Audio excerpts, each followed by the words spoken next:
20 seconds until Be Green with Amy's live stream.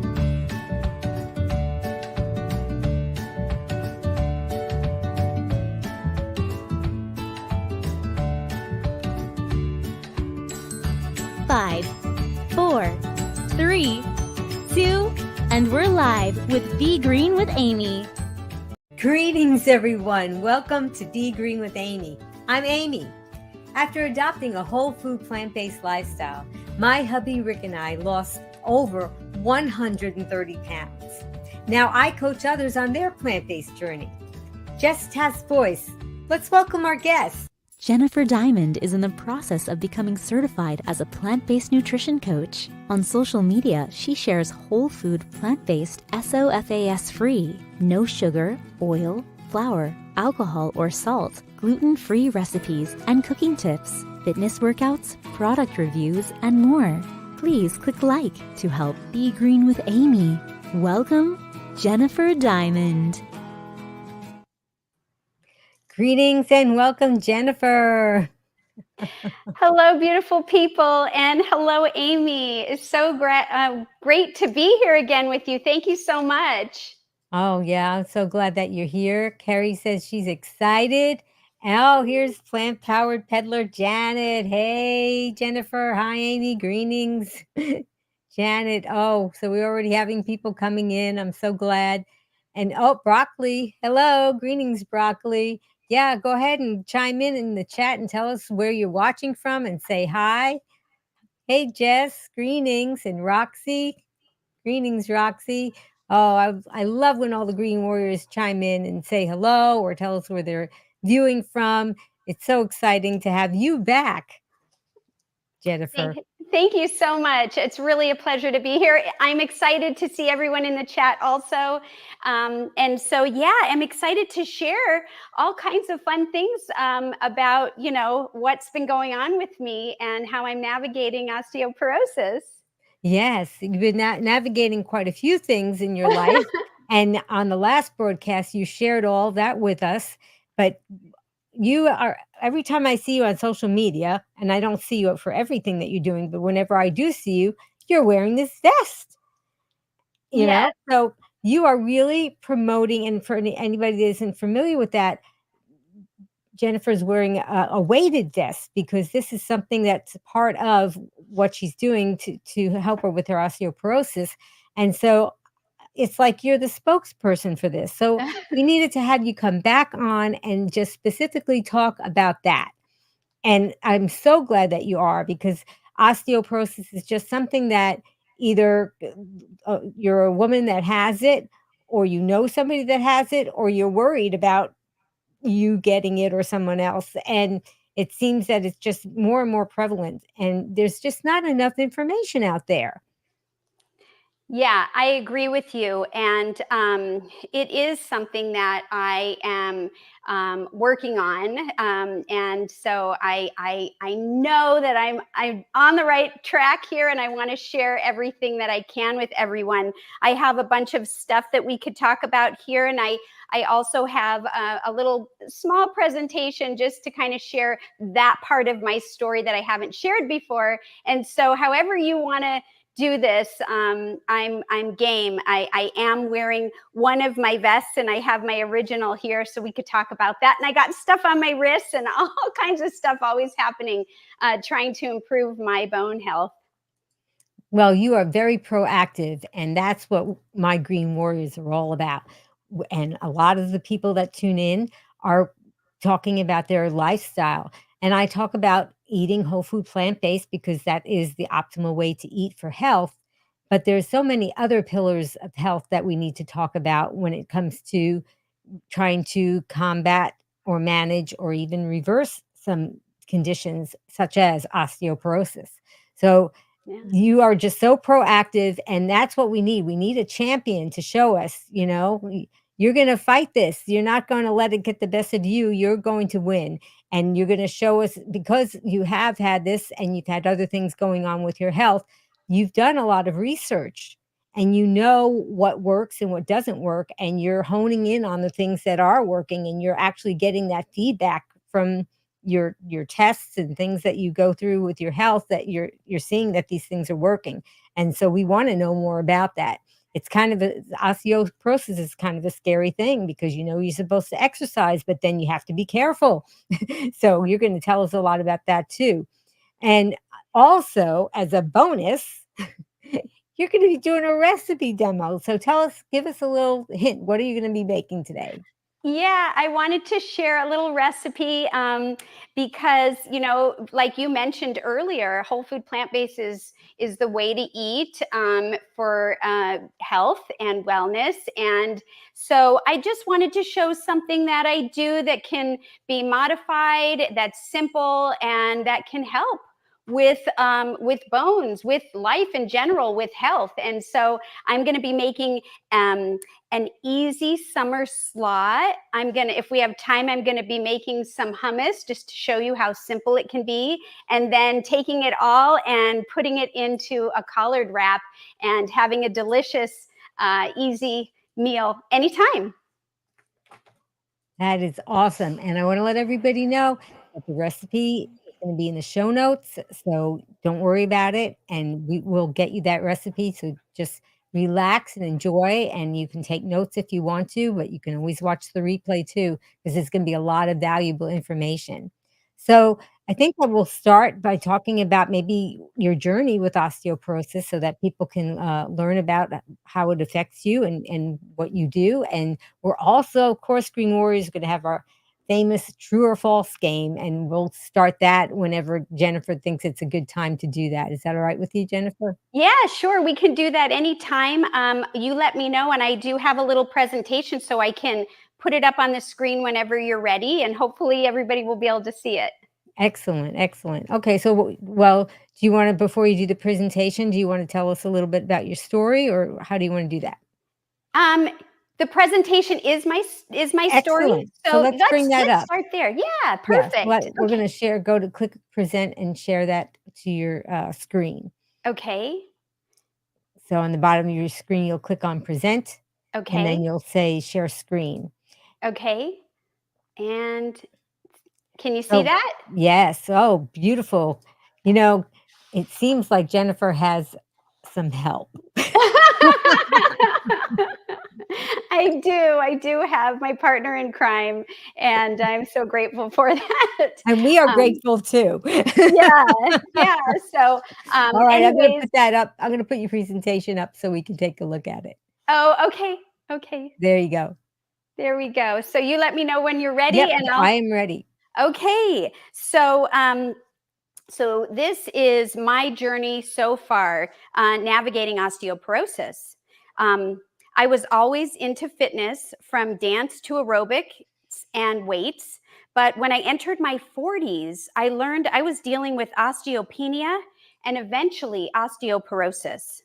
I had been sick most of my life, dealing with allergies and chronic sinus issues, which had me taking lots of medications and steroids like prednisone. I went to an infectious disease specialist who found parasites and more sinus trouble, but who also thought I should have a DEXA scan to get a baseline of my bone density. A DEXA scan is a way to measure the bone. It's like an X-ray, but even simpler. And the rays are a low dose that passes through the body. I've had my hips, spine, wrists all scanned. I have also had to request having both hips, both sides, because sometimes they only scan one side of the body. And I think it's really beneficial to have both sides done so you can get a more accurate result. And that would include my wrists as well. The scan is measuring how much radiation is absorbed by the bones. The bone density results are then compared to an adult about the age 25 to 30 years old, that's the same gender and race, and they call that the T-score on your results. They also measure the scan results to comparable age, gender, and race of your own age, your own gender and race, and they call that the Z-score. The normal bone building process is based on cells that are called osteoclasts and osteoblasts. Osteoclasts are the breakdown of old and damaged bone tissue, so it can be replaced with new, healthier cells, which are called the osteoblast. The osteoblasts form new bones and add growth to existing bone tissue. Now, after my first DEXA scan, I learned that I had osteopenia. I didn't know what that meant at the time, but I was recommended to begin a 5-year course of a medication called Fosamax. Fosamax at the time worked by slowing down the process of breaking down the old bone so that the new bone has more time to rebuild normal bone. Now, while I was on Fosamax, I was required to take it on an empty stomach with a full 8-ounce glass of water every morning and then sit up for 30 minutes. Now, if I laid down, somehow the medication could end up burning my esophagus, or so I was told. Like a good patient, I listened to everything the doctors and the pharmacists said to do and did it perfectly for best results. Boy, did I have a lot to learn. About halfway through the 5-year term of being on Fosamax, I heard a news report that Fosamax was somehow causing women to have broken femurs, jawbone death, which is also known as osteonecrosis, I hope I said that right, severe muscle, jaw, and bone pain are a few more side effects. And this is without any warning or reason. So I questioned my prescribing doctor about this at my next appointment, and he assured me that it was wrong. He said he hadn't seen it in the research and that the news report was probably making this up, and that it was very safe for me to continue taking it, and so I did. My scan did improve from the medication and weightlifting, and I was also told to take vitamin D, calcium supplements, as well as drink dairy milk, eat yogurt and cottage cheese, and add the strength training, which I was doing, and that would all help strengthen my bones, is what they said. Now, at the 5-year mark, I was told to take a holiday from the drug, as it had some adverse effects, and taking a few years off was recommended. But then I would be put back on it after this holiday. I was never declared cured of my osteopenia or osteoporosis. I also never went back on the medication after that holiday. Around 2019, while on a whole food plant-based diet, but not eating the right amounts or variety, I became very anemic and deficient in many levels in my blood work. It was recommended that I take an iron supplement and added a weighted vest and hand weights to my exercise program. And I did just that. In addition to wearing my first weighted vest, I was also placed on hormone replacement cream and an oral progesterone for dealing with changes due to perimenopause. I wore my weighted vest daily while walking my dog. I even held a 2.5-pound weights in each hand while walking to help my wrists build up the bone mass. I also began doing some specific exercises and weights geared towards increasing bone in the hips. I wasn't really doing a lot of back exercises at that time, but I figured I was doing a fine job until I had another scan. And at that time, I learned that my spine actually got worse, but my hips increased by 7% in 1 year, which is huge. And it took me out of the osteoporosis category, and the hips became osteopenia. And I knew that the hip exercises were one of the main reasons I was improving. And it was just great improvement.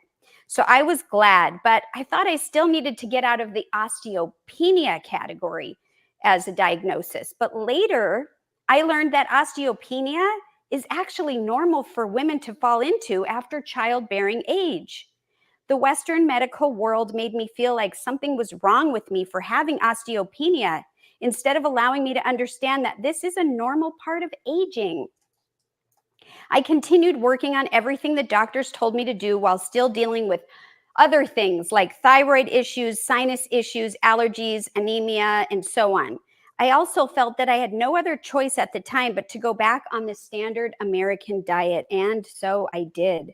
But nothing changed for me regarding any of my issues, and my bone density was now in the osteoporosis category. In July of 2021, I saw an endocrinologist who thought that my DEXA scan was in the severe category, and she was concerned.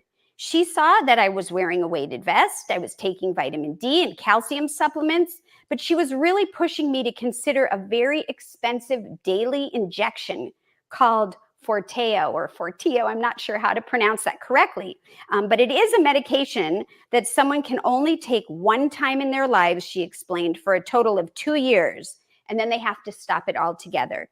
She said there were not very many side effects, but then she said I would need to do the injections in my abdomen daily, and it can cause dizziness and kidney stones. She said that it would create healthy bone, not abnormal bone, like Prolia, which is another injection. She said that after 2 years of doing that, she would like to see me back on the Fosamax for several more years, and then do a 2-year holiday for basically forever. I decided not to go that route. That doctor also suggested that I go to a physical therapist who specialized in osteoporosis, and that I did. They had me doing all kinds of exercises, and at the end of each of their sessions, I was told to stand on a vibrating plate for 10 minutes. This particular plate was called the Meridian vibration device. Then about a month later, I was vaccine injured, and I went undiagnosed for a whole year. I became bedridden for 14 months, and my life was just not my own anymore.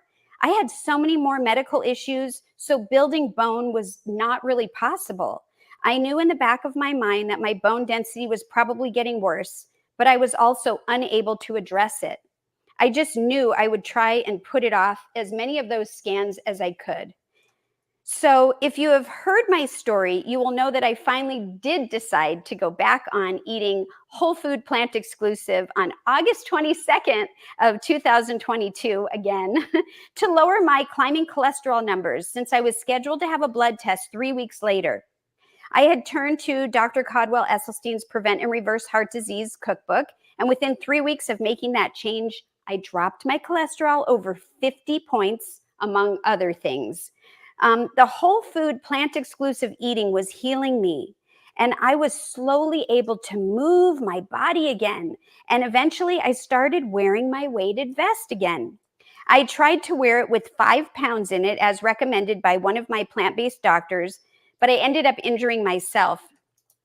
It was just way too heavy for me during those weak early days of healing. So I had to back off, heal a little, and begin again with the recommendation of my then fitness coach, Angela Fischetti.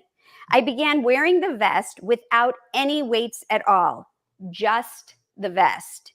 And that vest weighed 1 pound when it was empty. And over the course of a good solid year, I finally got weights in the vest up to 10.5 pounds.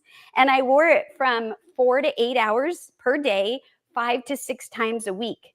And that is why I really like a vest that has weights that you can remove and customize it to fit your own personal needs.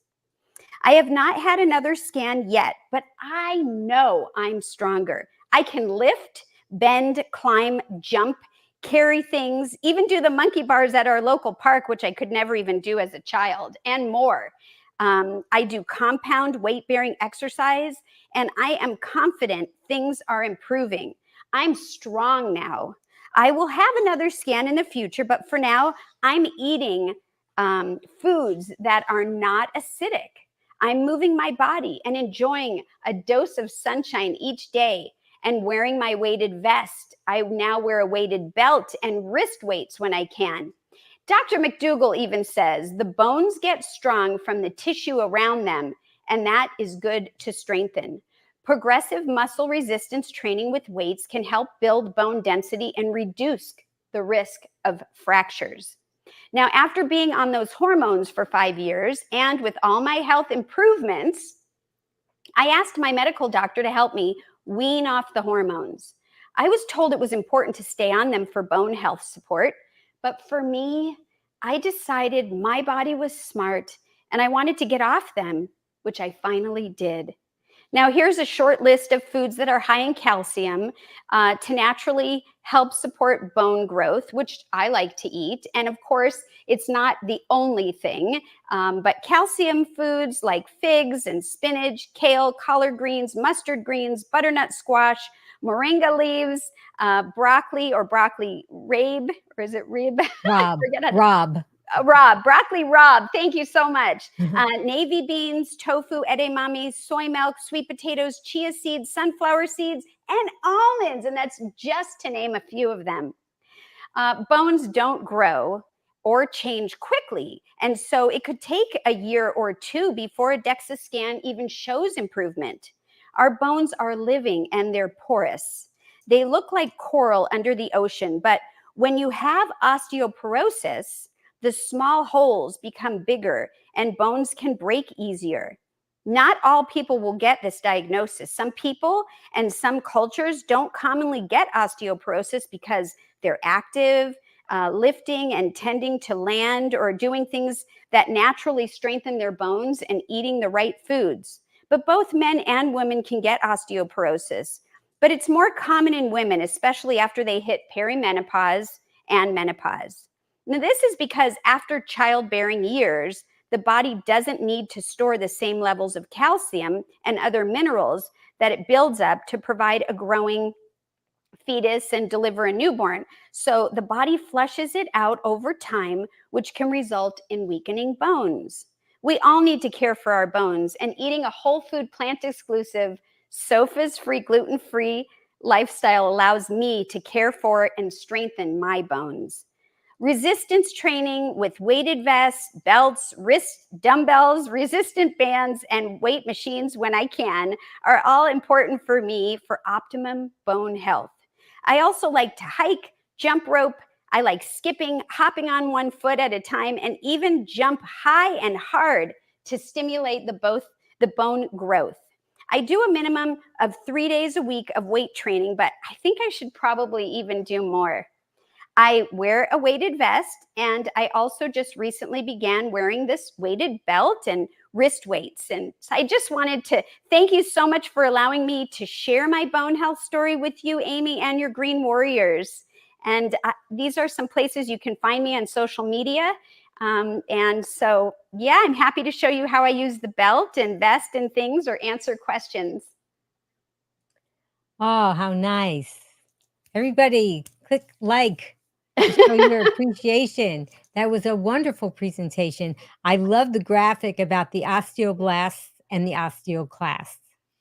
And something that I'm very interested in learning about osteoporosis, one, because I'm a coach, but also because I'm a petite, thin woman. I wasn't always, guys, but I did adopt this lifestyle in 2012 and I got thin. But anyway, we're more at risk than other people, perhaps. So we really have to be proactive. So I got curious about it. And you were talking about the osteoblasts and the osteoclasts, right? And Yes. it can get a little bit confusing. So you made a really cool graphic about it. And the osteoclasts, they're specialized cells, and what they do is they break down the bone tissue, right? So I like to think about it like people may relate to when you're building muscle and they say, okay, on this day you should work on your biceps, but don't do your biceps the next day because you need to let your biceps heal. So you'll do maybe your abs the next day, and keep cycling different areas of the body so that those muscles can heal.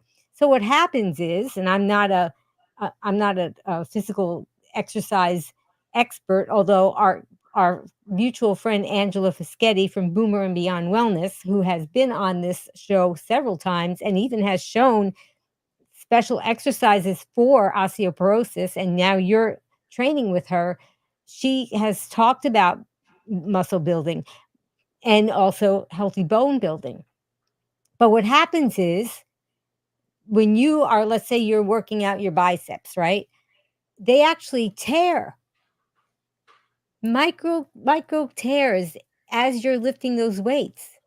And then when you let them rest for a day or so, your body fixes those tears, and then you get a bigger muscle, and you just keep tearing it. Your body says, oh, let's fix it. And it keeps getting bigger and bigger and bigger. Well, while you're doing that, the same thing is happening to your bones because you're making these micro fractures in your bones. And when you make those little fractures because you jumped a little bit, or you hopped, or or all the different things, that almost everything that you're doing to build muscle is also doing the same thing to your bones. And so then it's going, and what it's doing is it's filling in those little cracks with more bone. But what does Fosamax do?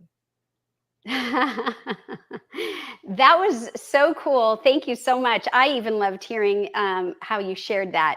And yeah, so when you get the breakdown of the muscle, right? It's the muscle tissue is attached to the bone, so they all work together. And what does Fosamax do? Well, I think that it's been looked at again, but at the time it was supposed to slow down. The time that I took it, it was supposed to slow down the breakdown part, and so that the buildup had a chance to really build up.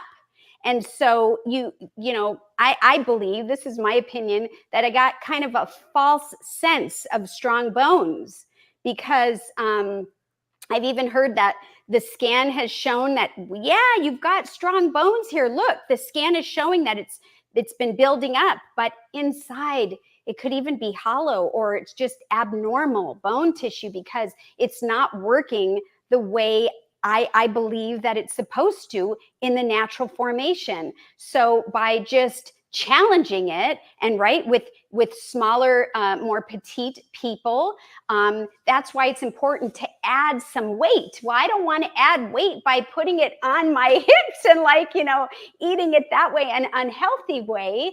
But if I add it to my wrists, to my ankles, to other places on the body, then it causes my bones to have to work harder, the muscles, because you got to hold it up. And I know that it's working because, like I had mentioned at first, I couldn't even wear a vest with anything in it. And so, yeah, so hopefully that answers your question. Yeah, so it almost seems like, and we're not medical doctors, right? And we're not giving any kind of advice. You should always talk to your physician for advice. But it almost seems like it's counterintuitive that they're prescribing a medication that is interfering with the very process that your body is trying to make these fractures and fill them in, make these fractures and fill them in, and constantly make your bones stronger. And it seems like that's interfering with it. So it doesn't make sense to me. So hopefully we're going to learn about what you have figured out what to do, and learn more about it. Now, you're going to talk to us about the weighted vest, and I want everybody to listen to this because it's important. I know that Angela Fischetti from Boomer and Beyond Wellness had said, and I think I remember, but you can correct me if not remembering correctly, that you shouldn't add more weight in that vest than is 10% of your body weight. Is that still what she's recommending? Yes. I worked with Angela. I'm not currently working with her. I recommend her. She's fabulous. She is. But I did work with her, and yes, you should only a certain percentage, 10% of your body weight, because there is a point, right? You've got to be careful, and you want it to be helpful and not harmful. And another tip is, if you are going to wear a weighted vest, try to put a slightly more weight on the back side than on the front side, because we're working the spine area. We don't need to work our tummy area for building bone. And so I try to have just a little bit more on the back side, as well as I try to be very aware of my posture, right? Because if you're wearing a weighted vest or wearing something and you're sitting in a desk, or you're walking and you're looking at your phone and you start to do this slouchy thing, well, that's not good. You don't want to put extra pressure in the wrong way. So I look at the sky when I walk, and I try to really have a nice posture while I'm wearing it. And so that's another thing to just be aware of. Well, that's good because we all want to work on our posture, especially now where people are getting what they call tech neck because we're leaned over our devices so much. So this is kind of making you more aware of holding your head up and working on your posture. So that you're getting a little win-win there, I guess, huh? Yes, yes. And I just want to go back for a minute when you were talking about the drugs. There's all kinds of different drugs. I just happen to have been offered Fosamax. But a question, if you are considering doing this, and of course, everybody is their own individual, like whatever works for you, right? We're not giving advice, but one question that I would ask now if I were considering it or just learning about it is, what percentage is this going to fix, or help me? And I've read that the percentages, although I don't recall exactly what it is, they're very low. And so it makes me question, are the DEXA scan companies and the pharmaceutical companies kind of working together to find people that might be susceptible? Maybe you don't even need to be on these. Maybe you do. But do all of us, the majority, need to be on these? Or is this kind of a money thing? I don't know. Just food for thought. It's my own personal thinking that I'm just sharing with you. Yeah, yeah. And people can tune in. I'll put the link for the other broadcast that you did with us where you told your life journey and your health story, because you had other confounding conditions that you were battling with. So you've had a lot of experience with the healthcare industry and navigating it and figuring out for yourself, how to heal. So that's from somebody that's been through a lot. You definitely have a good advice with that. So, but yeah, I'm just looking at some of our comments here because I wanted to see okay. So, let's see. Mona said hi. Oh, Broccoli said that is coming from Canada. And Mona said, hello, Amy and Jennifer. Greetings, Mona. And Roxy wanted to know, is the DEXA scan the same as the bone density scan? Yes, I believe that it is. The DEXA scan is the name of it, and it might even be shortened name, but it's the same thing. Yes, it's the scan that measures your bone density, the bone density scan. So yeah. Oh, and Marley said, yoga's helped me so much for my posture. Yes, yoga is a wonderful thing to do. And I think if somebody is a beginner at exercising, even Angela has come on the show and she's done chair yoga. So, you can really start at the very beginnings of these exercises and work your way through. I would just want to say about yoga. There are so many different exercises that people can do, right? Yoga and swimming and, even meditation and weight bearing and all these different ones. But some of them aren't good for bone health.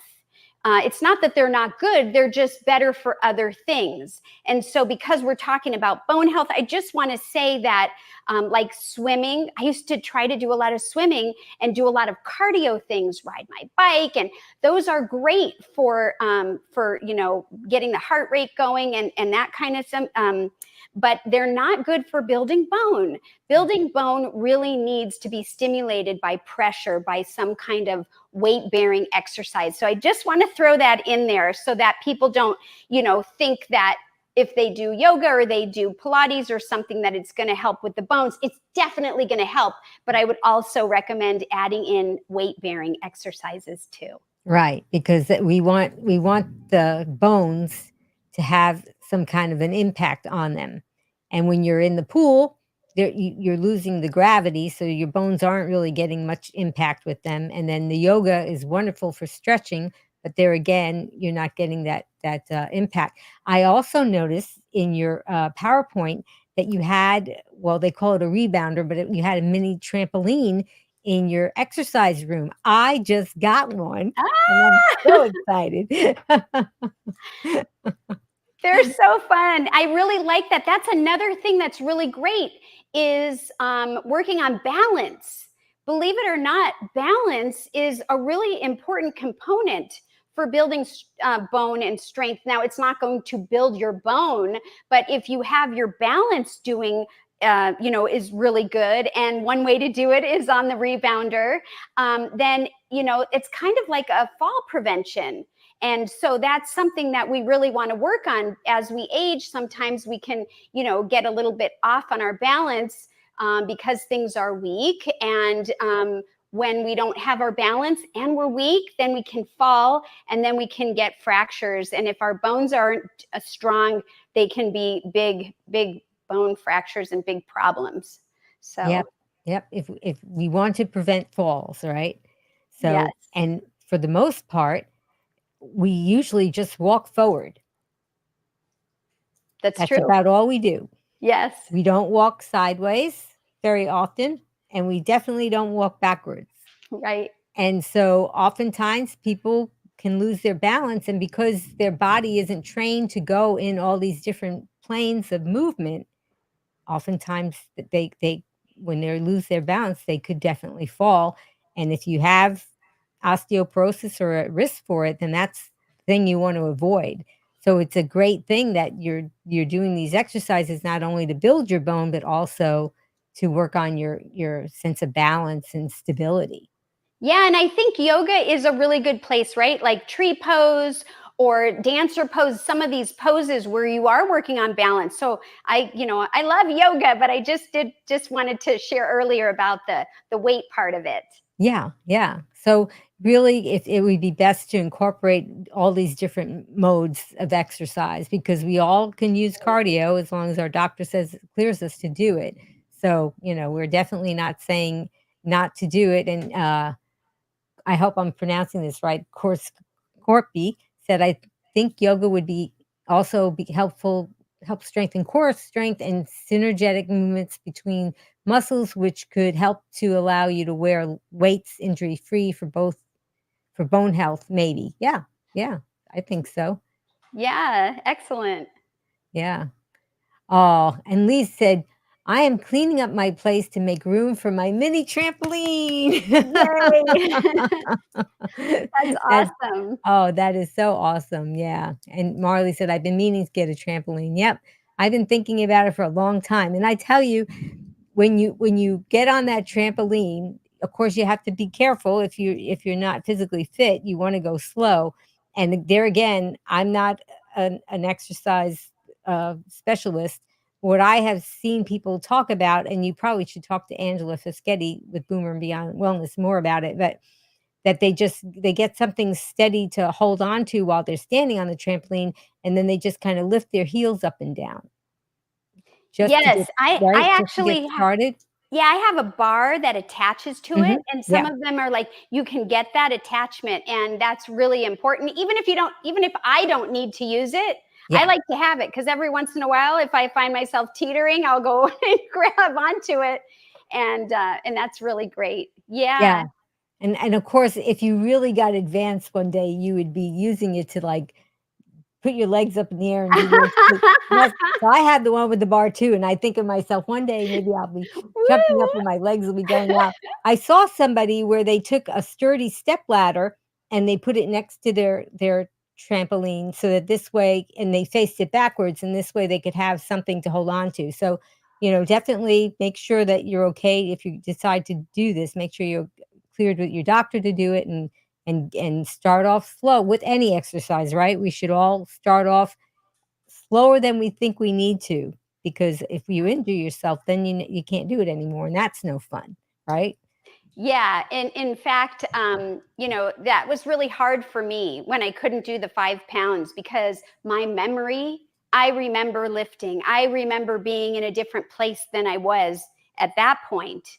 And it was really hard for me to admit to myself that that's not where I am right now. And it Mhm. was okay, right? I just had to realize I'm not there. I can get there again. And I also am working on where I am now. I don't want to go back and be where I was, back in my early years of life. I want to progress this direction forward. But you got to just be patient with yourself. And even if I remember when I could, bench press, or I could lift this X amount of weight and I can't now, that's okay. Make that maybe, a direction to go towards, and just realize where you are and nurture and love yourself where you are. Try not to beat yourself up because you're not where you were, or where you think you should be, or where everybody else in society is. Just be kind to yourself like you would be to a friend or small child or something. I just want to remind people to be kind to themselves. Oh, well, thank you for reminding us about that. That is so important, and you're so right. And you'll get there, small improvements, you'll make it, just like anything else. If you had to go through high school or college, or or raise a family, it's not just something that happens overnight. It's little steps day by day, and then all of a sudden something has been accomplished. So it's really important to consider that. I think maybe we should play. And Marley said, "I love that, Jennifer. It's so true to be compassionate with ourselves." Yeah, that's so very true. Do you want to do our true or false game? Sure. You guys ready? Yeah, get ready. It's time for True or False on Be Green with Amy Live. Answer true or false to Amy's questions in the comments below, and Amy will ask our guest for the expert answer. All right, Green Warrior, get ready. Here's our first question. True or false? Osteoporosis causes death. Type in your guess. Jennifer, tell us about it. The answer is false. It's the fall or the fracture that one can have that can cause complications that can lead to death, not the diagnosis of osteoporosis. Yeah. Okay. Although having a diagnosis can be a pretty heavy thing to hear. So it definitely make you think all kinds of things. Yeah, absolutely. Yeah, okay, but itself will not cause death. You can't die from it, but you want to take care of it, because it can lead to falls and fractures and complications, and then that's where you can have serious issues. Yeah, absolutely. And that's why we're here today, to be proactive and learn. All right, here's our next one. True or false? Osteoporosis only affects women. Green Warriors, type in your guess. Okay, Jennifer. False. It can affect both men and women. It's just more common in women. But we don't hear a lot about it in men, but they can get it. Yep, and our Green Warriors are right on it. They've been typing in their answers, and they're all got an A+ for that one. Excellent. All right. True or false? Everyone will eventually get osteoporosis. Okay. Jennifer, tell us about that. So that's false too. Not everyone will get it. Everyone loses bone as they age, but that doesn't mean that everyone is going to get that diagnosis. There's a lot of other factors that are involved that could cause one to get it, like if you're sedentary, like we talk about, activity level, or certain medications. Like I was on prednisone, and that's one that's known, if you do it for a long time, it can cause issues. And I'm sure there are other medications, and even things like autoimmune, like I have thyroid and Hashimoto's. And so there are different factors, and not everybody has all those factors. Yeah. And you have a lot of things that you're dealing with, but I just admire you so much, because you just have such a positive outlook, and that most of the health outcomes are in your destiny. It's up to you, right? So you're being proactive and taking care of things and researching and learning, and you're so kind because you're sharing the information with everyone else, because we all need to know this. And I'm so appreciative of that. Okay, we have one more. True or false? Okay. True or false? A poor diet can increase your risk of osteoporosis. Okay, Green Warriors, type that answer in. What do you think? Okay, Jennifer. That one is true. The standard American diet can increase your risk because that diet is a high acidic diet, with dairy and meat and sugar and cheeses and salt and all of that stuff can cause weakness in the bones, and that can increase your risk of getting osteoporosis. So that's why I eat a whole food plant exclusive diet and try to help my body, because our bodies are so strong. They're not dumb. Yes, and our bodies want to heal. Isn't that beautiful? That they really want to heal, and if we just get out of their way, they Exactly. they will definitely heal. Yeah, and Marley said soda and alcohol is bad for bones. Right. Yes. So true. Yeah, very true. So now tell us, so you got the diagnosis and now you're using this weighted vest. You also, and we're going to give a link to the vest that you are wearing that you recommend. But of course, there are other ones that are good too. It's a choice that you have to make. But people may ask where you got yours, so we're going to provide a link Sure. in the description for that. And you're also using the wrist weights, right? Yes. And I even have, this is a new product that I'm really into, and this is a belt. So some people can't or don't want to wear the weighted vest, right? Maybe it's just not a good fit for you, depending on if you've had any neck injuries or, spine stuff. Maybe your doctor isn't recommending it, but a weighted belt is great. And this particular brand, I am super excited about this company. I just recently did a thing about them, but you can just put it around your waist. This one is 7 pounds, and I can wear it with my belt, with my vest, or without it. I can put it under my clothes or not. I can move the weights, which I'm going to talk about. I think that's a really important thing, is to be able to take the weights out of your products so that you can adjust it. Even if you want all the weight, maybe it's bothering you, it's rubbing in a certain way. So just move it. Some people, maybe it bothers their hips. This doesn't bother my hips, but if it did, I know that I could take these plates out and move them. I would move them to the back. But, and so this is really good. It gives extra resistance and on the hip area. And I also like to do a lot of hip and exercises. So I have that. This is my original weighted vest, and they don't make it anymore, but I thought I would bring it just because there are some like it out there. This one goes over your head, and some people don't care for that, but it wraps around, and it's got pockets in the front and back.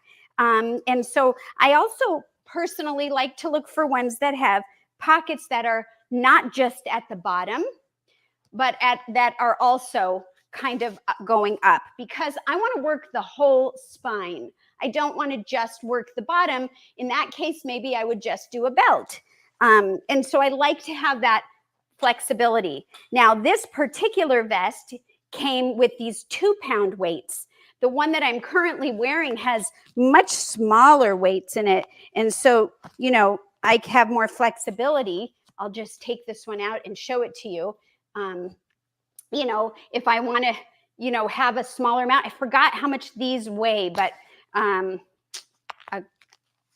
not much. If you want.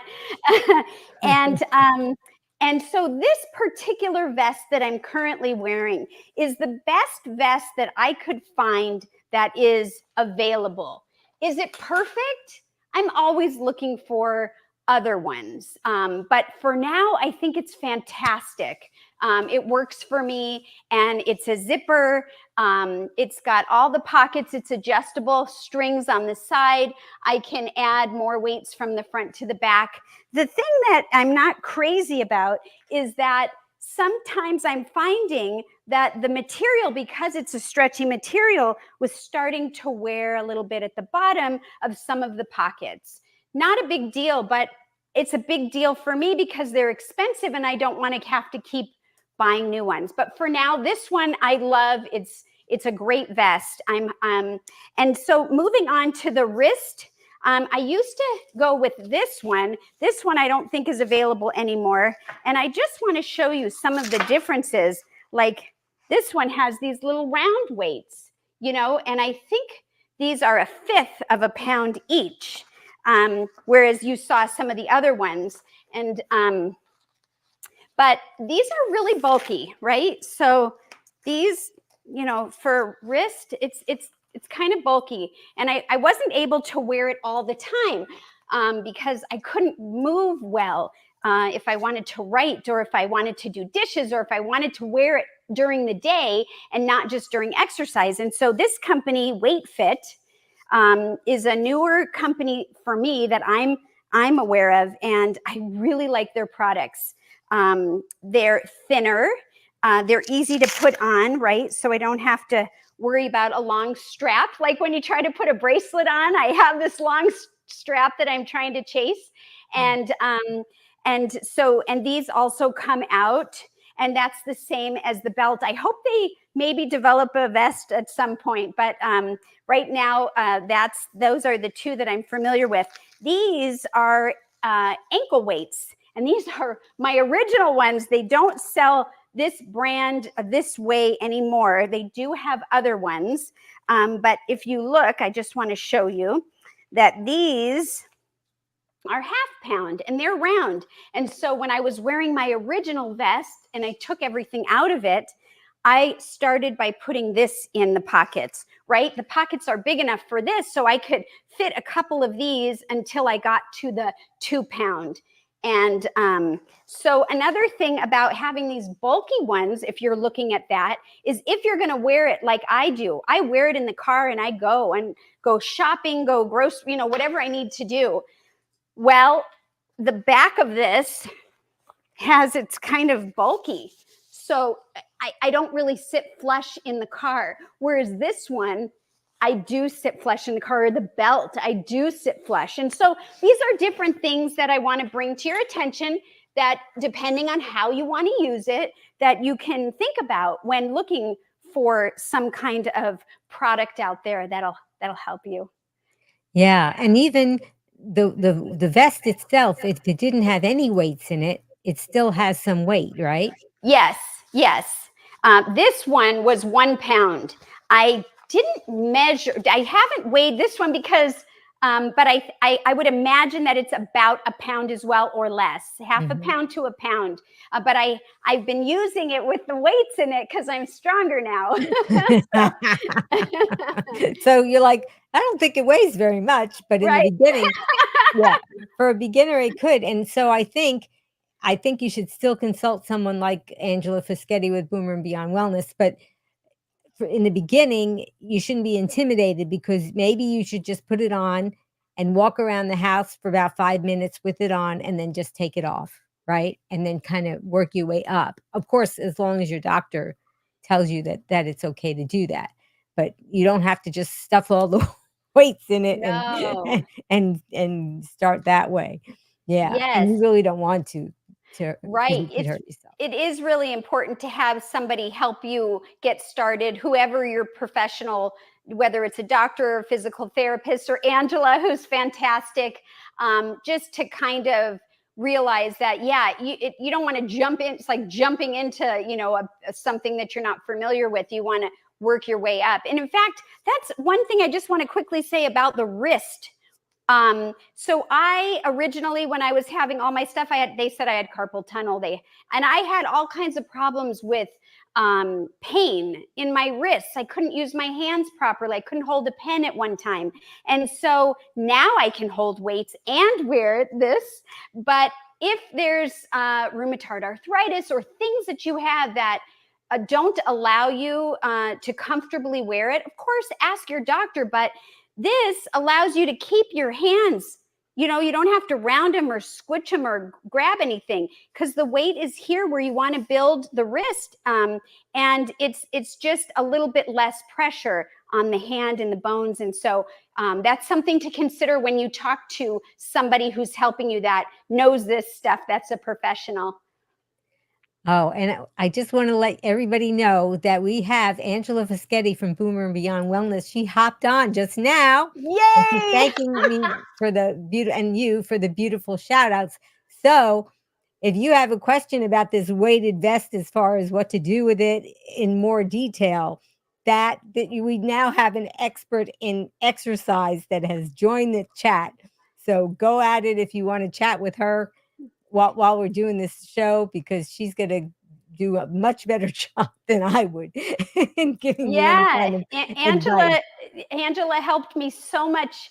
And I just highly recommend her if you're looking for somebody to help you personally. I know she has a lot of stuff that she offers, free tips and Yes. tricks. And but yeah, I can't say enough things about how much she helped me in those beginning years, beginning months, that early stage. And so anyways, I'm so glad you're here, Angela. Yeah, Hi, I'm glad honey. she is too. And she does virtual consultations. So it would be kind of like what we're doing together here. It would be you and Angela, and she could just talk you through it. Yeah. And she's just so kind and generous. And she was diagnosed with osteoporosis. They told her she had the bones of a 90-year-old. She told that story on the broadcast too. And she worked her way to healing it also. So it's not that she's just an expert in exercise. She knows She's lived it. firsthand about the osteoporosis. So you can go to her channel and check out her things. I even have an exercise playlist that Angela is featured on. So That's awesome. there's a lot of information for everybody. And of course, you and we'll talk about that a little bit later, but you have a YouTube channel as well, and you have social media, and you talk a lot about the things that we're going to be talking about today, plus other things about healing.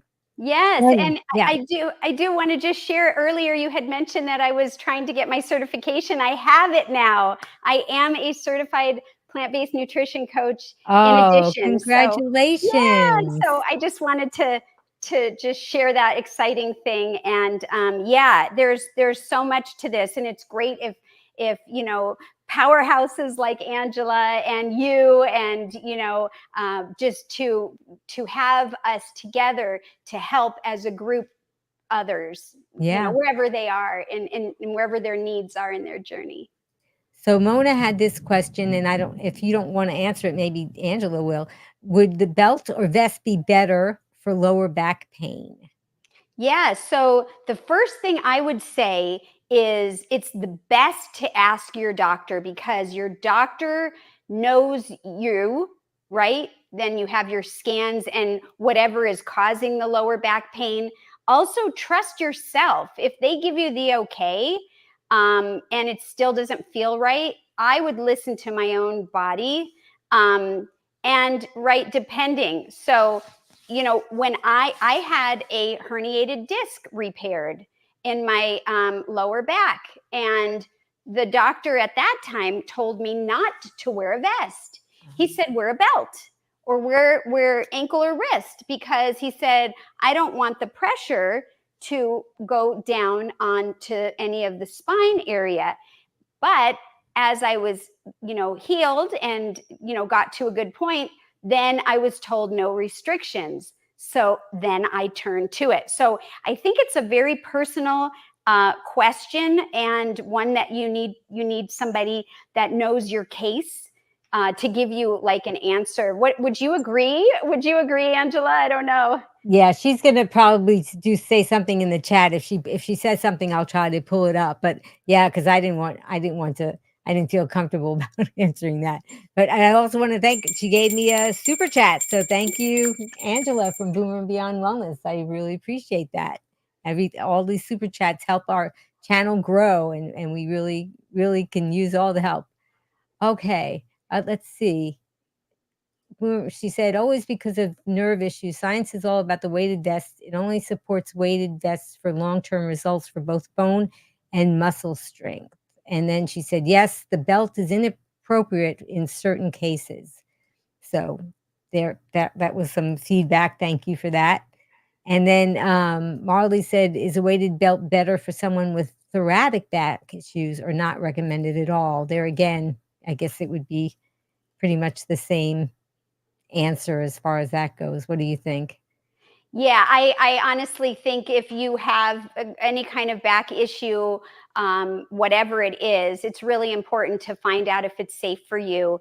Yeah. And of course, we don't know your personal case or story, and we're not medical professionals. So I would find out. And then if it is appropriate and you want to try it, then I would give it a try and see how it feels for you. And know that if you get one that you can take the weights out of, whether it's a vest or whatever it is, just start slowly. But I definitely wouldn't mess around with that because you want to make sure that it's appropriate for you. So that's what I would say.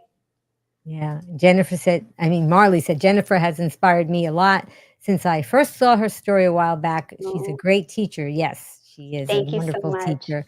And Marley also said, I'm about to start with Boomer and Beyond coaching, and we'll be asking about a weighted vest and probably a trampoline. Oh, wow. Good for you. Very cool. Very cool, Marley. She's going to take good care of you. Yeah. Marley wanted to know, how long do you wear this vest daily? Yeah. So I wear it. It's a range of time, anywhere between 4 to 8 hours. And, it just depends. I don't wear it every day.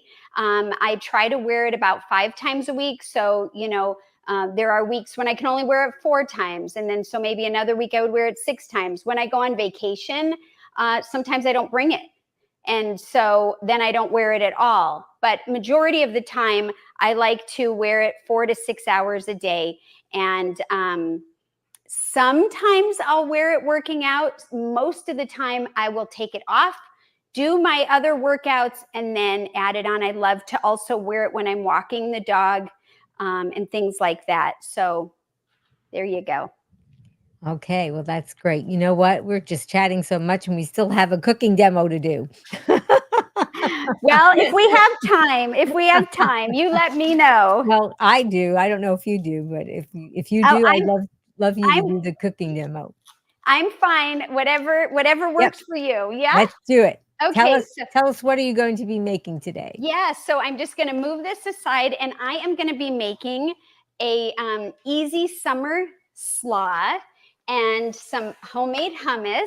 And then I'm going to put it all in a colored wrap. And so that's what I'll be doing. So let me just grab something really quickly here.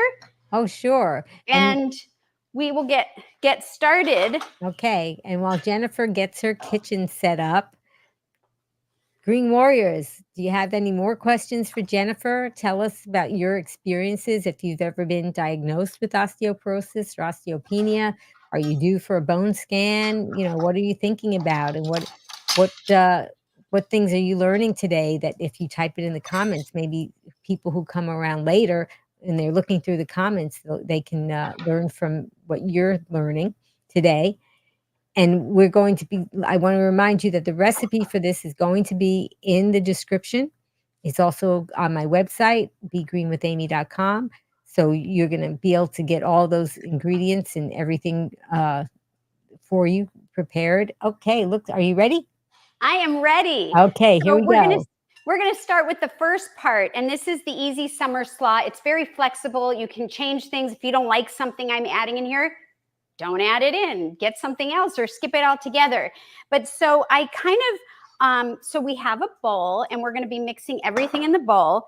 And I just want to say that you could use a food processor, but I find that using just a box grater or shredder does 2 things, right? It allows me to get a workout in the kitchen, because I got to work. And sometimes I don't need, I just prefer this. I don't need to use the big machine, but if you're going to double or triple it, then you can consider doing that. And so what I'm going to do is add some shredded carrots. And like Amy said, the recipe will be in the show notes for you. And so putting your shredded carrots in, I personally like to shred my carrots myself. You can buy them pre-shred. I love the opportunity of being able to work my muscles and my bones. So I wanted to show you that on the box grater, how simple it can be. And so that's why I left an extra piece out. And then the next thing we're going to do is add purple cabbage. Now, I did not use the box shredder for this grater, whatever you want to call it. Here is a purple cabbage, and I decided not to do that because I find that when I use something like this or the food processor with the purple cabbage, it kind of it doesn't stay firm as long. I don't know if it's just me or my blades or whatever. So I just wanted to take a quick minute and show you how I do it with just a knife. I just do a thin slice. I would do as many thin slices as I wanted. And then I would just, go it in, chop it into small pieces, and that's it. And they're a little bit bigger than they would be had I used a food processor or the shredder, but I just feel for whatever reason, it holds up better. You need to decide what works for you, but I did want to share that. And then the next thing is, okay, you guys, who buys broccoli, right? And you have the broccoli stem, and a lot of people just, they don't use the broccoli stem. I already used the actual tree part of the broccoli, but here's a stem. And this recipe calls for the stem. So now you have something that you could use it in. And I have it right here. I'm going to show you how I prepare and shred my broccoli stem. But it's so nutritious. And you can buy it shredded. And it's like, well, I buy it all the time. Why don't I just shred it myself? So you could go ahead and shred it at, just like this. I tend to take the very end piece off if it seems a little tough or fibrous. And I put this in a bag that I keep in the freezer to make vegetable broth, but you can compost it or whatever. I am using a big knife. You don't need to use a big knife. You can use a paring knife. Or you could use a potato peeler if you want to get some of the outside thick fiber off. You don't have to. You could do the whole thing, but I'll just show you what I mean. And so I just kind of cut this piece off here. I just sliced a piece off, and I could do the potato peeler, or now I could just kind of go around. And I don't know if you can see it, but there is a difference in color. And so I just try to get the outside color, and I won't get rid of the outside harder fibrous piece. I will put it in my vegetable broth to season. So this inside is very soft, and it's delicious. And so then I'll take this and work my muscles. Here we go again. And it goes really quickly. Now, sometimes I will use the outside, like I said, but sometimes I just like it to be nice, and I don't know, it just has a different taste to it. So hopefully you followed that. So we put all this stuff in here, and then I'm going to just set this aside for later. Okay, and then we are going to add a couple other things. So pine nuts are something that I put in here. If you don't do nuts, don't put it in there. If you are okay with nuts, but you don't like pine nuts, do walnuts. Do any kind of nut you want. The reason that I really like the pine nut is I like the size of it. So if you're going to do a walnut or an almond or something different, I would say maybe chop it up a little bit. And this is a tablespoon for the whole bowl. I'm not talking a lot. So, because I know some people, they are watching out calorie density, and they want to make sure they're not eating too many nuts. So you could go ahead and pour this in there, or you could take a few minutes, heat up a skillet, and toast them. And it literally takes a couple of minutes. So, and you don't need oil to do that, right? That's right. Look at this. You are so on it. This pan has nothing in it, no oil. And so I'm just heating it up. And how do I know if it's heated if I'm not using any oil? Well, I could take a little bit of water, just to test it, and sprinkle a little bit of water. And so it's not ready yet because I just turned it on. But if you hear that sound, that lets you know that it's hot enough.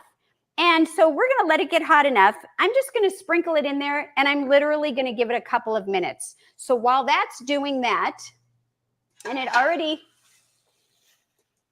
you hear that? Hot enough. Okay, so I'm just going to get rid of the water because we didn't really want water, but I just wanted to show you that it's hot enough. I'm turning the heat down to medium, and I'm just tossing it in there. You don't want to like forget it because it will burn. But the reason that I would do this, it is an extra step. And like I said, you don't have to, is that because when you toast it, it brings out a different flavor profile. And it's just a nice addition, but you don't have to do that. So while that's happening, any questions so far? Should I keep going? Oh, I think you can keep going. Although I just saw a comment from Boomer and Beyond Wellness, and she said, "I'm on the next flight out to Arizona for Jennifer's leftovers." Oh my gosh, wouldn't that be a treat? Angela, you are so welcome. Come on over. I've got an extra plate right here. Amy, you too. I know. I would love to join everybody. That would be fun. Yeah, that would be fun. Oh my gosh. So anyhow, I'm just going to let this go and just shake it a little bit. And I have an apple that I'm going to add in here. I personally like to save doing the apple for kind of towards the end because oxidation. I don't want it to turn brown. So what you can do is, this is a envy apple. You can do any apple you want. I would recommend a firmer apple, more so than one that's like a softer one. And I like the envy because it is a sweeter flavor. And we've got, the bitterness of the broccoli and the cabbage. So we want to have some sweetness to it. And then what I'm just going to do is I'm going to get my box grater out. You can leave the skin on or you can peel it off. I'm going to leave it on, and I'm literally working out. With your wrist weight too. With my wrist weights. That's I've impressive. got the belt on and the vest, and I'm making sure that my posture is straight. So all these things. And then when you get to the center, you just want to go work around it and make sure that I don't want to put the seeds in. So, and I'm going to stop for a minute because I gotta check these. Now this, you could use a food processor to do all that shredding if you wanted to, but it's just so quick and easy the way you're doing it. And it does give you great exercise. Let's see what that, ooh. Yeah. I don't know if you could see it, but there's like a little brown on them. I don't know. Yeah. Let me see if you could see any little bits of brownness. So yeah, I see it. Yeah. That's it. That's toasted. Now, don't do what I'm doing because this is a hot pan. But I just threw that in there. And then I'm going to go back to finish the apple. And yes, absolutely. You want to use a food processor, use a food processor. I just probably, and you don't, do what you want with the purple cabbage. I think I would still slice that up and go from there. Now, what can you do with this? Stick it in your veggie broth. Yes, apple is okay in a veggie broth. It'll give it a little sweetness, but there's nothing wrong with it. So that's what I love about this lifestyle. You don't really have to waste anything. And there are things that I'll grind up in my blender when I make a smoothie. The ends of vegetables that I would often discard, I can either put that in a freezer bag and make that into veggie broth, or just throw it in the Vitamix and make it into a smoothie. Yes, absolutely. And if you didn't want to do the shredded apple, I did bring out an apple core kind of thing. You can make it into cubes. You can do whatever you want. This is such a flexible recipe. And so there's only a couple more things in here. So I'm going to add, this is daikon radish. I actually peeled it because I wanted it to be super white. You could use any radish. You could skip it. Maybe you don't like radishes, but I have already shredded it the same way, and I have some raisins. Now, what if you don't want raisins? Some raisins have oil put on them, believe it or not. So you want to make sure that if you are using the raisins, that yours don't have that. If that's a concern for you, you could switch it up and do goji berries or any other kind of dried fruit. It'll just give it a little bit extra. I recently tried dried jackfruit. Yeah. How did you love it? Oh my goodness. I didn't think it was going to be as good as it was. And I have a potluck a couple of times a month for my plant-based friends. And one of them got it at Costco. Yes. And she gave it to me. And of course I tasted it. I didn't look at the ingredients. And then after I tasted it, I said, I need to see the ingredients on this because it's so sweet. And it was just dried jackfruit. That's all it was. Amy, is this it? Oh, see that? This is, and I'm going to read you the ingredients. Organic jackfruit. End of story. So that's funny. You could definitely chop this up and add it in here if you'd like. I just wanted to share that. We think alike. You have to give a shout out to your stagehand over there. That's my husband, Todd, and I'll let him know. Todd, you're getting Thank a you, shout Todd. out. You've been so helpful. Yeah. So the last two things that we're going to add are some lemon juice. I pre-measured the lemon juice. It's a little bit. You can use a regular lemon or, just like this. And it's great if you want to add a little bit of the lemon zest. You don't have to, but you just want to make sure that you get the zest and not the white part underneath, that pithy part, because that'll change the flavor. And so I'm going to put this back over here. So we have our lemon juice that will help with the oxidation, that will give it flavor. And then the last thing we're going to add is some fresh dill. Now, what if you don't like dill? What if you don't have dill? Use a different herb. Try mint. Try anything else that you would like.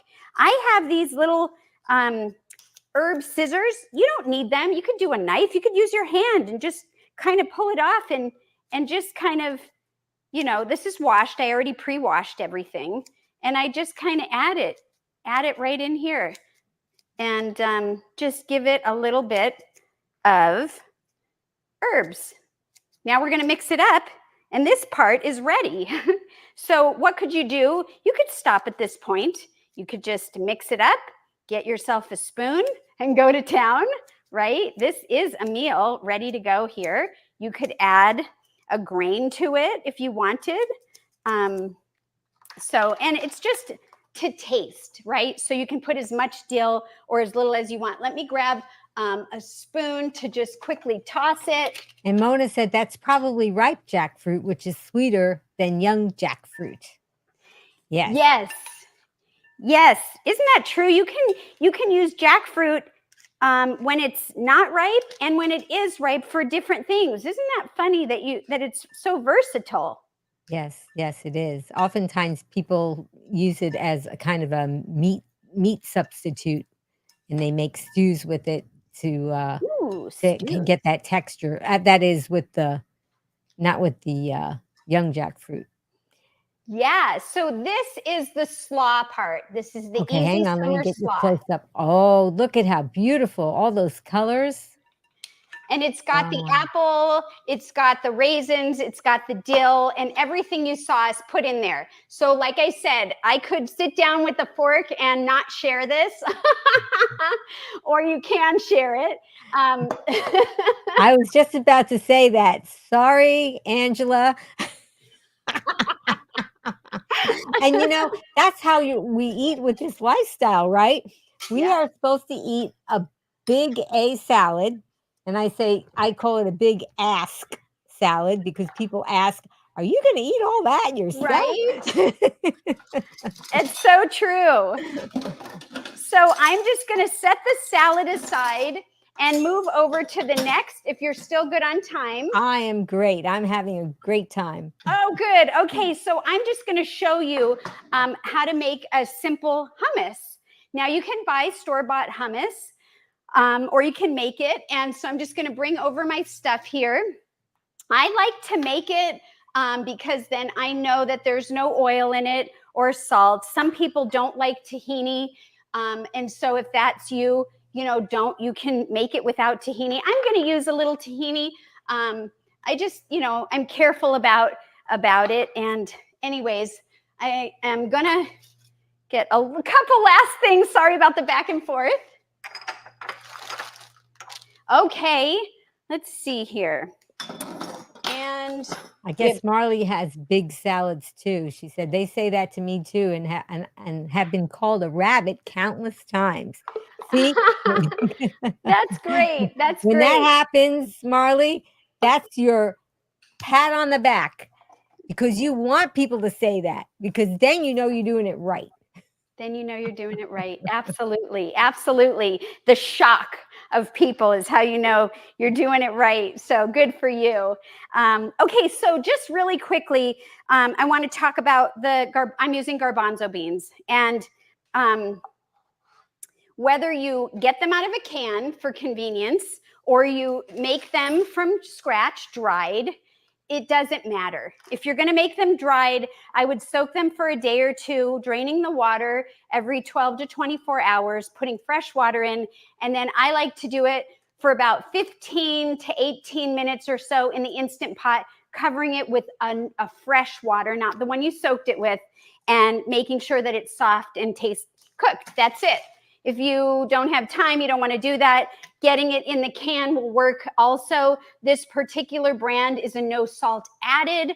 I love the Eden. There's a couple brands that you could get for no salt. If you can't find them in your area, you can always go online. If you only have access to the salt, wash it off. I mean, it's not going to take it all off, but it is going to really help it.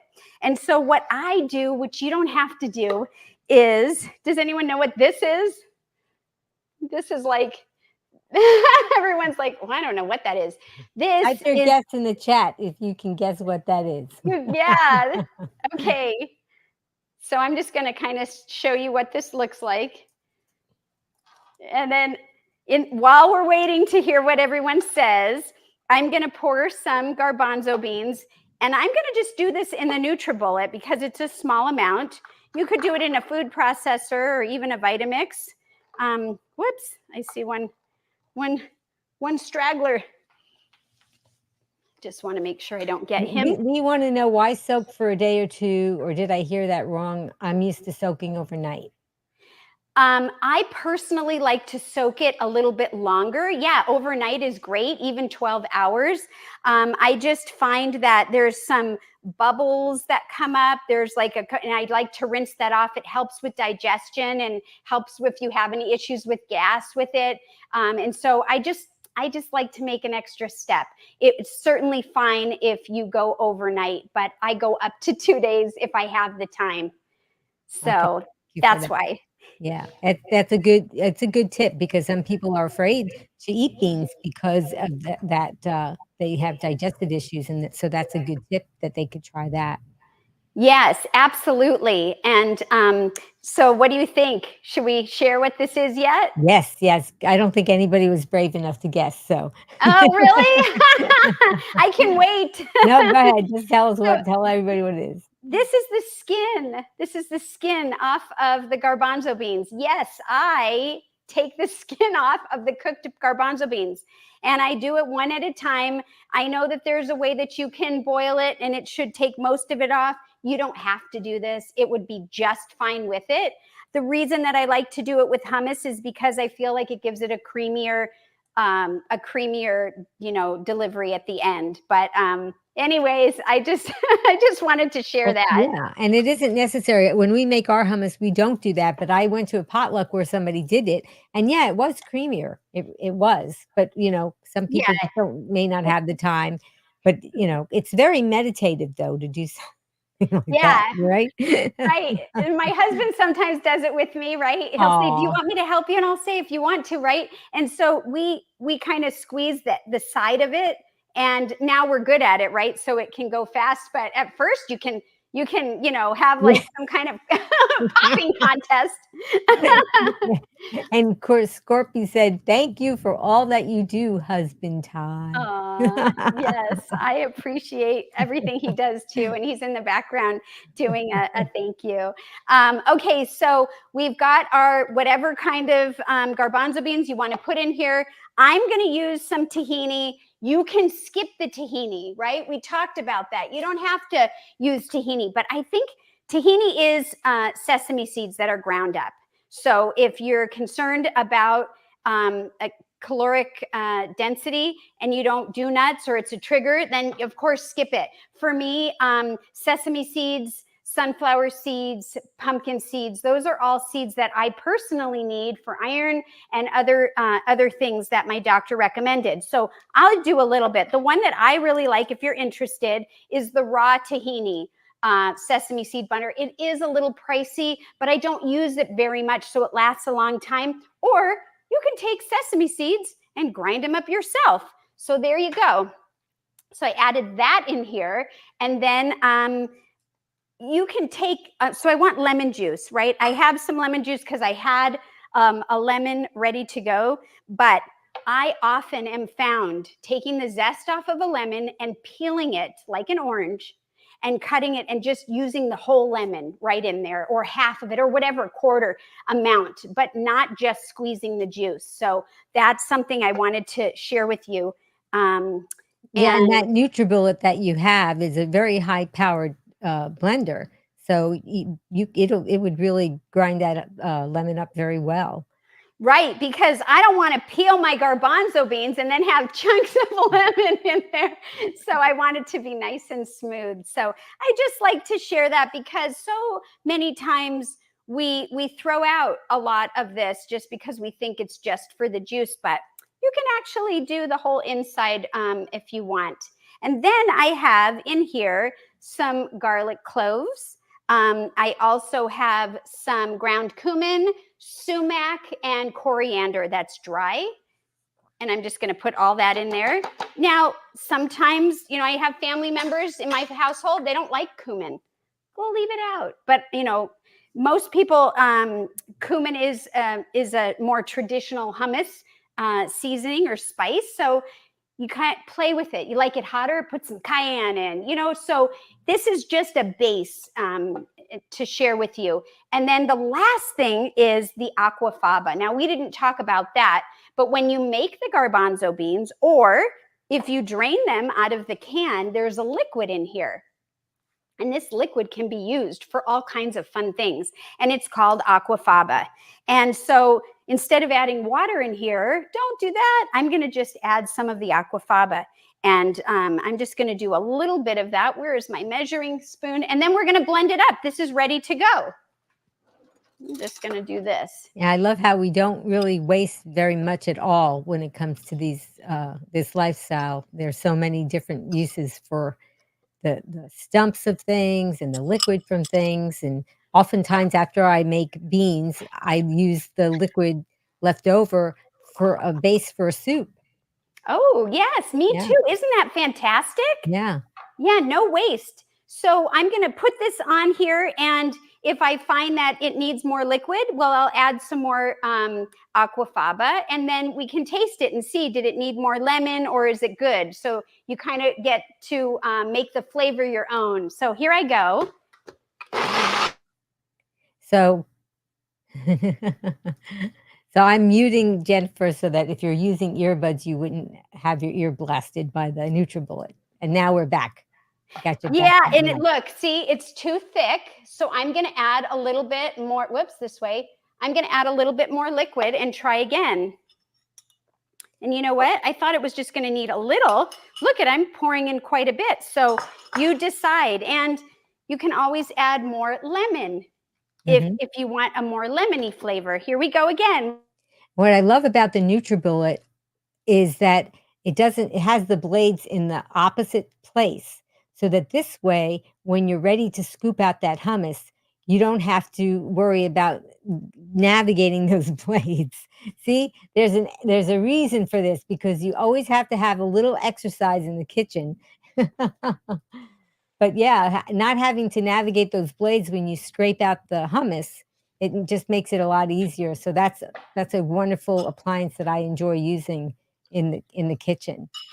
And the other thing I like about whole food plant-based cooking is that you can taste things, and you can also, while you're cooking, you can taste things, so that you don't have to worry about cross-contamination.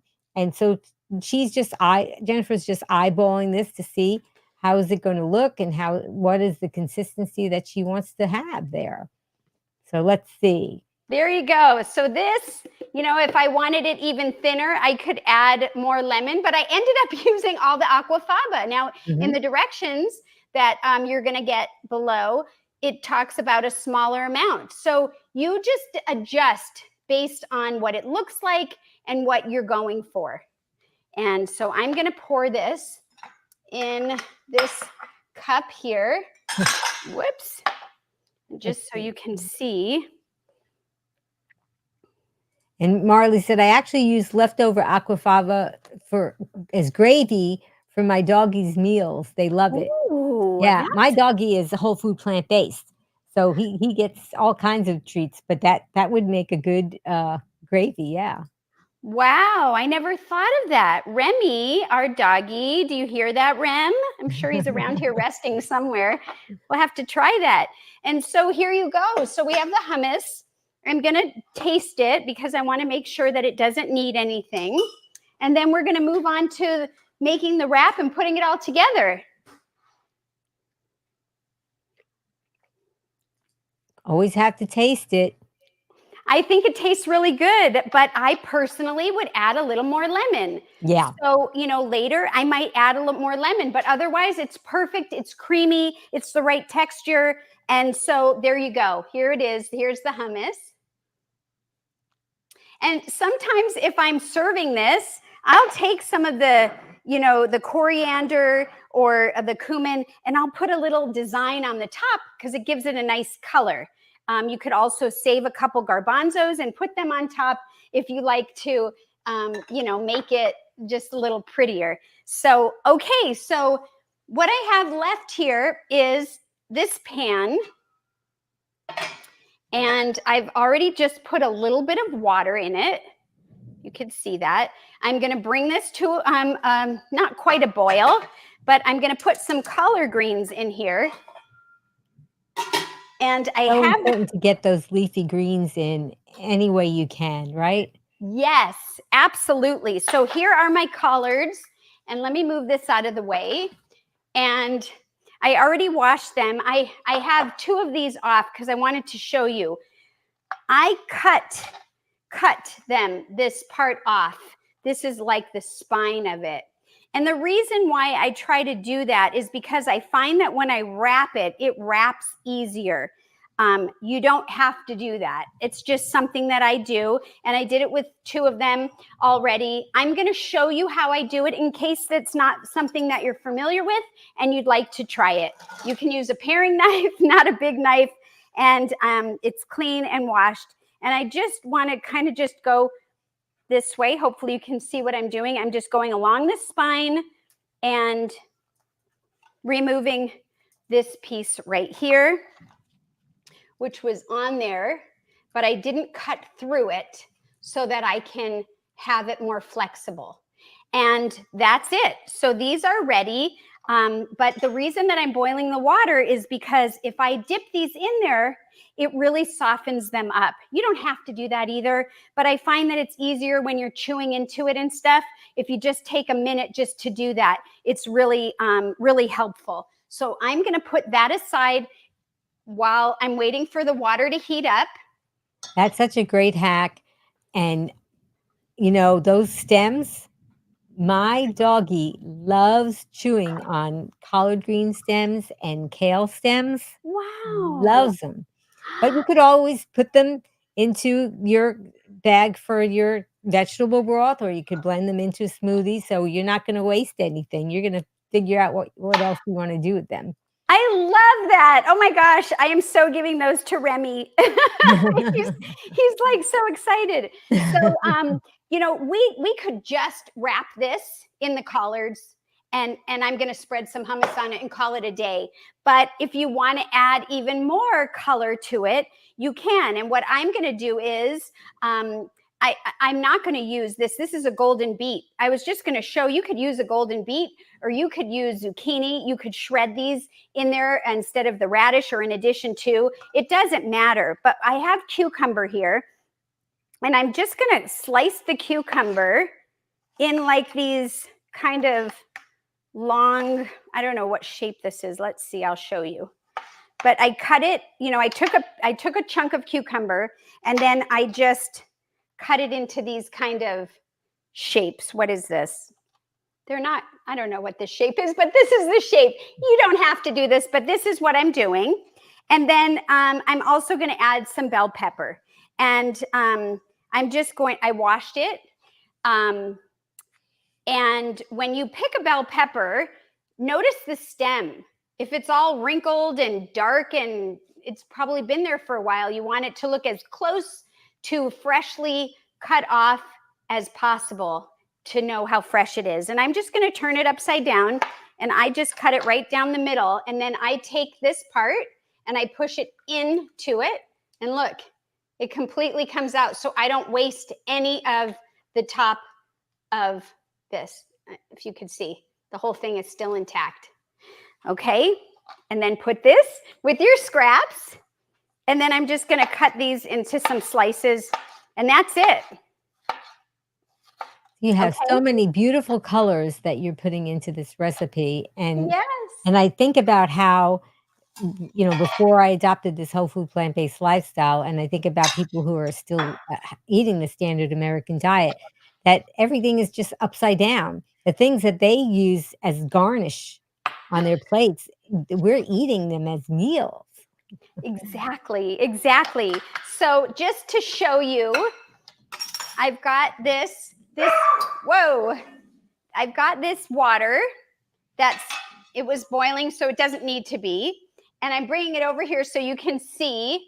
And I've got my collards, and I'm just going to take the collard, and I'm literally just going to put it in here and just wet it.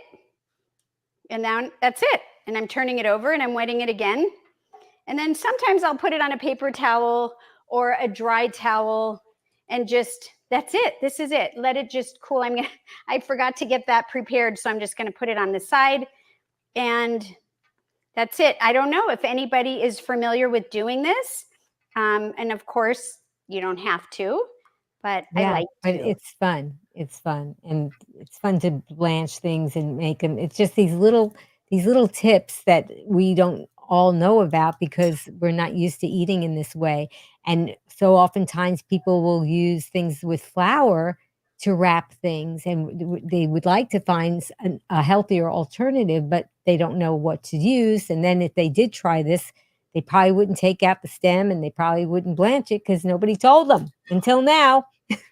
Right. And then they're like, oh, why are you eating this hard stick blanch or this hard, stem? But yeah, you're right. We just have to be educated. And so you can see the difference.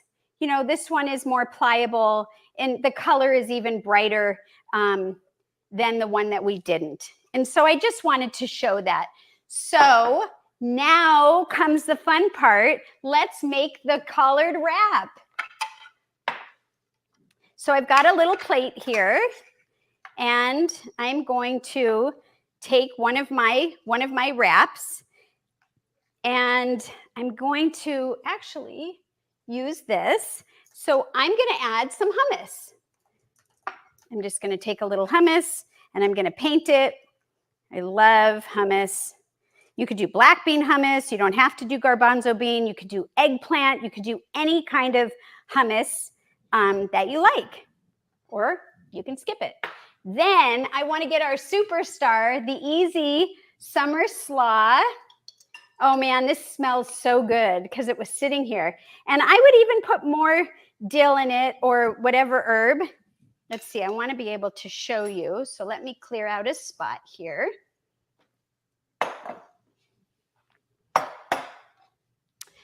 Okay, hopefully you can see this.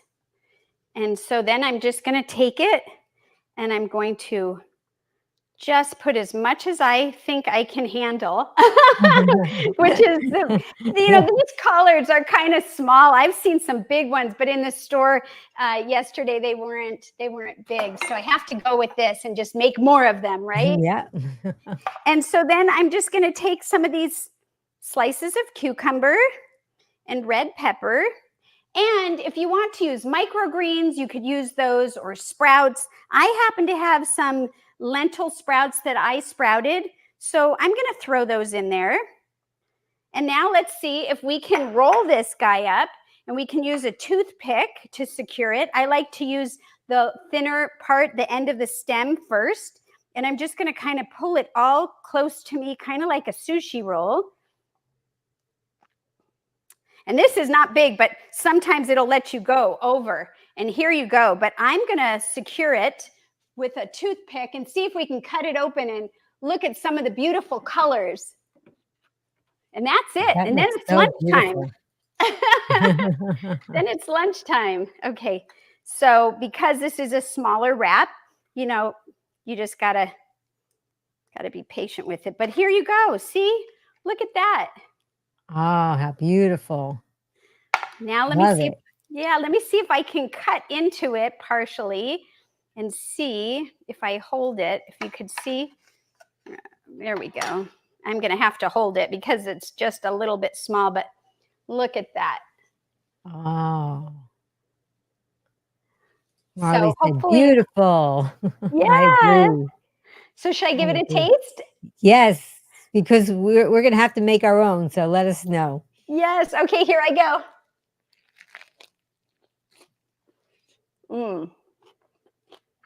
Yummy.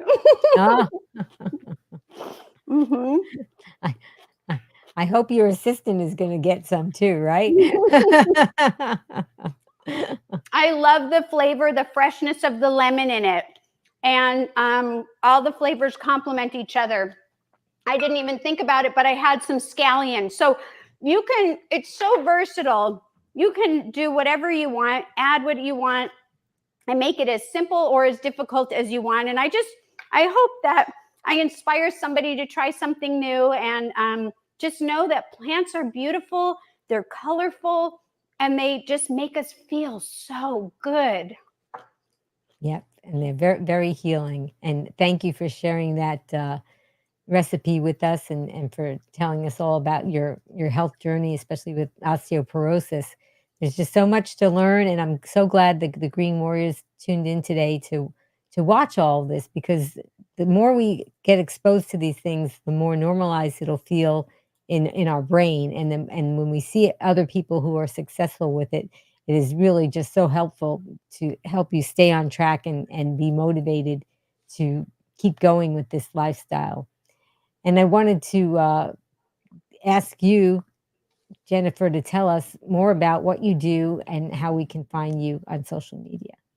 Absolutely. Thank you so much. I just appreciate being here and spending time with everybody. And I appreciate you guys taking time out of your day to allow me to share. I can be found on YouTube, is where my most biggest presence is. And I could be found at the Jennifer Diamond on YouTube. And I'm at Diamond Girl 369 is my Instagram. I post pictures there a little bit, and I'm also on Facebook. Let's see, my Facebook, I think it's just my name. Just Jennifer Diamond. And I have a website, which is the Jennifer Diamond also. So you can check me out there. I have a newsletter you can sign up for. I don't spam you. I just do it once a month. And I also started doing live YouTubes on Tuesdays at 2 p.m. Pacific Standard Time. if that's something that you're interested in. I love to have you bring questions and try to bring out topics that might be of interest. So yeah, and you can also schedule if you want any kind of coaching. I'm available for private coaching and group coaching as well. Wonderful. You just have so much to offer. And I think that people would definitely benefit from your expertise and your wonderful positive attitude. Oh, thank you so much. I really want to thank you, Jennifer, for sharing your incredible journey and the helpful information about osteoporosis and, of course, your delicious recipes with us today. Thank you for the opportunity. And as I'm just thinking, you could even take 2 of these. I'm still thinking about food and wrap 2 of them up to make it bigger and just whatever. I just am so grateful for the opportunity. Thank you, Amy. Thank you, Green Warriors. And thank you to my husband, right behind Yes. the scenes. So, and thank you, Angela, for all that you have helped me through in my earlier years, and even now, my earlier years, I should say, my earlier healing months. Yes, Yeah. exactly. So, Jennifer, what's your final take-home message for our Green Warriors today? Well, you're not alone. You don't have to be alone. There is hope, and there's a lot to navigate. But if you connect with community like this, you'll find that there's a lot of support, and I think support is super important. And you can be successful if you set your mind to it and you figure out what's safe for you. You can be successful in your journey. I'm living proof of it. I can jump and do all kinds of things that I couldn't do before. And so that's what I would say. Believe in yourself. And again, be kind to yourself. Green Warrior, tell us, what are you going to remember? One of my takeaways is about the weighted desk, which I'm still kind of exploring, about how you don't want to just keep all the weight on the front of it. You want to balance it out a little bit and fix your posture. So that's very interesting. I also wanted to thank Jess Task Voice. She did the countdown and the promos and the thumbnails. She is just so talented, and she's so helpful in helping us to get the word out about our broadcast. And I am so excited because Jess Task Voice is going to tell us who's coming up next. And it's going to be one of my favorite people in the whole world. Looking for whole food, plant-based, SOS-free recipes that actually taste good? Amy's hubby Rick will be cooking up some yummy food on Wednesday, September 11th, 3 p.m. Eastern, noon Pacific, on Be Green with Amy Live. I'm so excited. Anyway, it's going to be so much fun. He's such a great cook. I wanted to thank you, Green Warrior, for joining us today.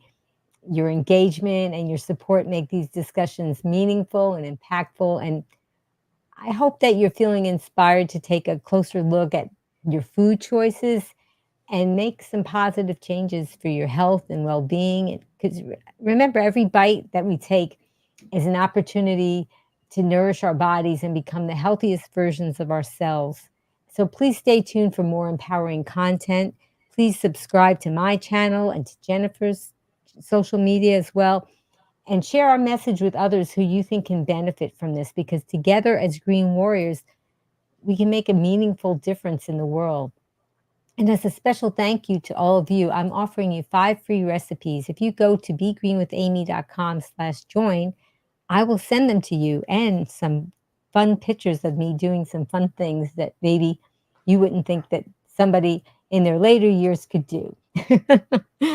And I wanted to, again, thank all of you. Please go ahead and take your right hand and grab your left shoulder, and take your left hand and grab your right shoulder. Now squeeze, because that's a hug from me to you and from me to you, Jennifer. You've been so wonderful today, as always. And if you would like to join me and Jennifer, I'm going to be saying my tagline with her, and you can type it in the comments if you like. Are you ready? Come say it with me, honey. Yeah, I'm going to have... Oh, wait. Oh, go ahead. We'll wait. Okay, go. Ready? Okay. Are you ready? Here we go. Until I see all of you again, remember, be strong. Be strong. Be well. Be well.